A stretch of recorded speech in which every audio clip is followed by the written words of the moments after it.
السلام علیکم ناظرین، آواز ایچ ڈی کے پلیٹ فارم سے ہم آپ کی خدمت میں حاضر ہیں۔ پاکستان میں جنوری سردیوں کے لحاظ سے انتہائی سرد مہینہ ہے، اور اس سرد موسم میں عمران خان کے مضمون نے سیاسی موسم کو گرم کر دیا ہے۔ ان کا مضمون برطانوی رسالے اکانومسٹ میں شائع ہوا ہے، اور اس مضمون میں عمران خان نے بتایا کہ ان کی حکومت کا تختہ اسٹیبلشمنٹ کی منظوری اور ان کے اشیباز کے ذریعے الٹا گیا، اور اس میں امریکہ کا بھی بہت بڑا کردار ہے، کیونکہ میں نے امریکہ کو ہوائی اڈے دینے سے انکار کیا تھا، جس کی وجہ سے امریکہ مجھ سے ناراض تھا۔ تو جب اب امریکہ کے ترجمان دفتر خارجہ کے ترجمان سے پوچھا گیا تو انہوں نے کہا کہ ہمارا اس سے کوئی تعلق نہیں ہے، عمران خان کا جو یہ الزام بے بنیاد ہے۔ حالانکہ عام ذی شعور آدمی بھی جانتے ہیں کہ پاکستان کی سیاست اور حکومت میں امریکہ کا کتنا عمل دخل ہے، اور امریکی آشیرواد کے بغیر تو یہ ممکن ہی نہیں تھا کہ عمران خان کی حکومت کا تختہ الٹا جاتا۔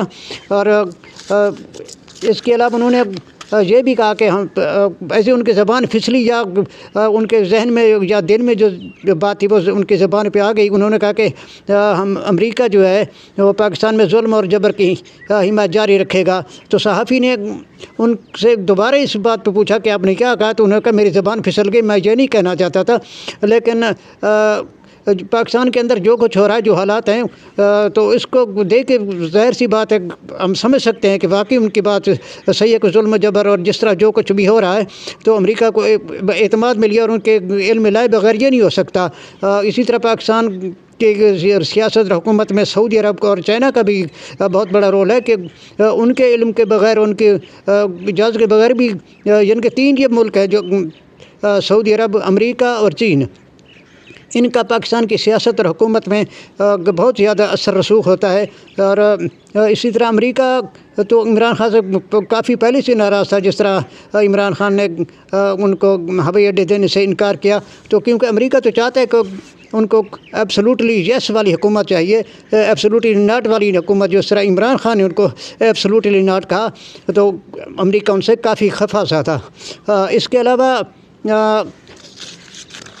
ہم آپ کو یہ بھی بتاتے چلیں کہ ادھر پاکستان تحریک انصاف میں بھی کچھ دراڑیں پڑنی شروع ہو گئی ہیں کہ شیر افضل اور بیرسٹر گوہر کے درمیان بھی سرد جنگ جاری ہے۔ بیرسٹر گوہر نے قاضی فیضی صاحب پہ اعتماد کا اظہار کیا، لیکن اس کے برخلاف شیر افضل نے کہا کہ میں عمران خان کے بہاف پہ کہتا ہوں کہ ہمیں قاضی فیضی صاحب پہ اعتماد نہیں ہے۔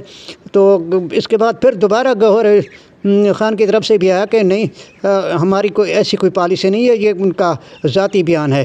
تو رات کو تحریک انصاف کے آفیشیل اکاؤنٹ سے بھی یہ بات کہی گئی کہ جو شیر افضل نے بات کہی ہے وہ ان کی ذاتی رائے، ہماری پارٹی کی پالیسی نہیں ہے۔ اس کے بعد بتایا گیا کہ عمر ایوب خان جو سیکرٹری جنرل ہیں پاکستان تحریک انصاف کے، اور گوہر بیرسٹر گوہر جو سربراہ ہیں اس پارٹی کے، ان کی طرف سے جو سٹیٹمنٹ آئی تو اسے بیان سمجھا جائے، پارٹی کے بیان سمجھا جائے۔ اس کے علاوہ اور کسی اور ذرائع سے بھی جو بیان ہو وہ ان کے ذاتی رائے ہوگی، ہمارا وہ پارٹی پالیسی وہ نہیں ہوگی۔ تو اس طرح سے دیکھا جائے تو شیر افضل اور بیرسٹر گوہر آمنے سامنے آ گئے۔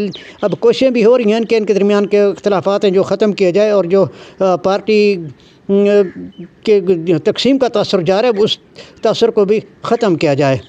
تو ان کی بات یہ صحیح ہے کہ ہر بندہ ترجمان نہ بنے، پارٹی ڈسپلن پر عمل ضروری ہے۔ تو اسی طرح حفیظ اللہ نیازی نے بھی عمران خان کے بارے میں یہی بات کہی ہے کہ عمران خان دلیر آدمی ہے، وہ ڈرتا نہیں ہے، اور جنرل باجوہ کے بارے میں انہوں نے کہا کہ وہ بزدل ہے۔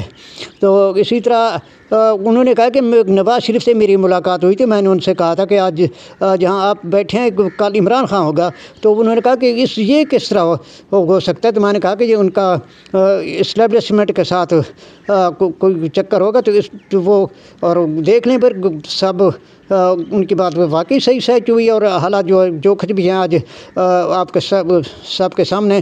اسی طرح مجیب الرحمان شامی نے بھی کہا کہ نواز شریف عمران خان خود کو برباد نہ کرے, معافی مانگے اور ڈیل کرے اور باہر چلے جائیں. تو میرا نہیں خیال کہ عمران خان ایسی کوئی بات کرے گا, کیونکہ عمران خان تو جو جیل کے اندر بیٹھا ہے اور وہ اطمینان سے بیٹھا ہے اور کہتا ہے کہ میں تو جیل کو عبادت سمجھ کے بیٹھا ہوں, میرا جینا مرنا ادھر پاکستان میں ہے, میں کسی طرح بھی ڈیل نہیں کروں گا, نہ سرنڈر کروں گا. تو عمران خان تو بلکہ یہی کہنا چاہیے کہ وہ فرمائش کرتا ہے کہ مجھے دھوپ میں چلنے پھرنا دیا جائے, مجھے سائیکل دی جائے, میرے جینا مرنا تو پاکستان میں ہے.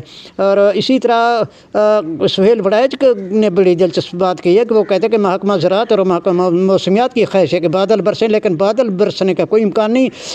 ان کا بڑی دلچسپ بات یہ ہے کہ بادل یعنی کہ وہ کہتے ہیں کہ نواز شریف نون لیگ کی طرح بادل, لیکن محکمہ موسمیات بھی سمجھتے ہیں اور آپ سمجھتے ہیں کہ محکمہ موسمیات اور محکمہ زراعت کن کی طرف انہوں نے اشارہ کیا ہے, جبکہ بادل برسنے کا جو ہے نا وہ نہیں ویسا کوئی امکان کہ دور دور تک بھی امکان نظر نہیں آ رہا کہ اگر صحیح الیکشن ہو تو پھر نون لیگ جیت سکے. ہاں البتہ یہ ضرور ہے کہ بادل برسیں تو عمران خان کی طرف سے وہ تو جلد تھل کر دے گے, لیکن لگتا نہیں کہ عمران خان کو جس طرح کا فری ہینڈ دیا جائے گا.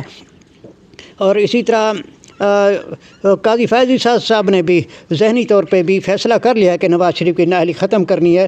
تو جس طرح سپریم کورٹ میں کارروائی لائیو دکھا جا رہی ہے ادھر اس کیس کی نااہلی ختم کرنے کی, تو کیا ہی بہتر ہوتا کہ عمران خان کی کارروائی تو بجائے لائیو نہ دکھائی جائے لیکن اوپن کورٹ میں تو ہونی چاہیے تھی, بجائے کہ اس کے جیل کے اندر ان کا ٹرائل ہو رہا ہے. عوام کو اس سے کوئی دلچسپی نہیں ہے کہ وہ لائیو اس کیس کی سماعت دکھائی جائے. عوام تو عمران خان کو دیکھنا چاہتی ہے. تقریباً 5 ماہ سے ان کی کسی نے شکل بھی نہیں دیکھی, آواز بھی کسی نے نہیں سنی.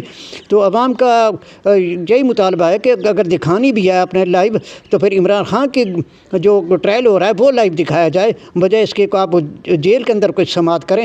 اس کا کوئی لاجک نہیں بنتا کہ آپ نااہلی والا کیس تو لائیو دکھائیں, لیکن عمران خان کا کیس جو مقبول ترین عوامی لیڈر ہے اور جس کی کروڑوں چاہنے والے پاکستان میں ہیں, تو اس کا ٹرائل جو جیل میں ہو اور کسی کو وہاں جانے کی بھی اجازت نہ ہو کہ وہاں کیا ہو رہا ہے, کیا کارروائی, اس کے بارے میں کسی کو کوئی بھی جو نہیں بتایا جاتا.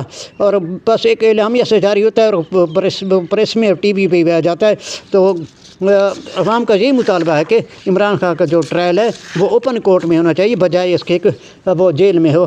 اور لگتا ہے بہرحال یہی ہے کہ قاضی صاحب اور ان کے جو ہم خیال ججز ہیں وہ ذہنی طور پہ یہی فیصلہ کر کے بیٹھے ہیں. بس یہ تو ایسے ہی ٹائم پاس کرنے والی بات ہے اور دلائل وغیرہ, اور یہ ان کا ذہن کلیئر ہے کہ انہوں نے نواز شریف صاحب کی نااہلی کو ختم کرنا ہے. اور ان کیس میں ساری دلچسپی اور جو کچھ مدعا ہے وہ اسی کے گرد گھومتا ہے کہ کس طرح نواز شریف کو بحال کیا جائے. آج تک کے لیے اتنا. انشاءاللہ ہم آپ کی خدمت میں پھر حاضر ہوں گے. اس وقت تک کے لیے ہم آپ سے اجازت چاہتے ہیں. اپنا بہت سا خیال رکھیے گا. اللہ آپ کو خوش رکھے. بہت مہربانی. اور ہمارے اس چینل کو سبسکرائب کریں, لائک کریں اور گھنٹی کا بٹن بھی دبا دیں تاکہ ہمارے آنے والے ہر نوٹیفیکیشن آپ تک بر وقت پہنچ سکے. ہمیں آپ کے تعاون کی ضرورت ہے. شکریہ. اللہ حافظ.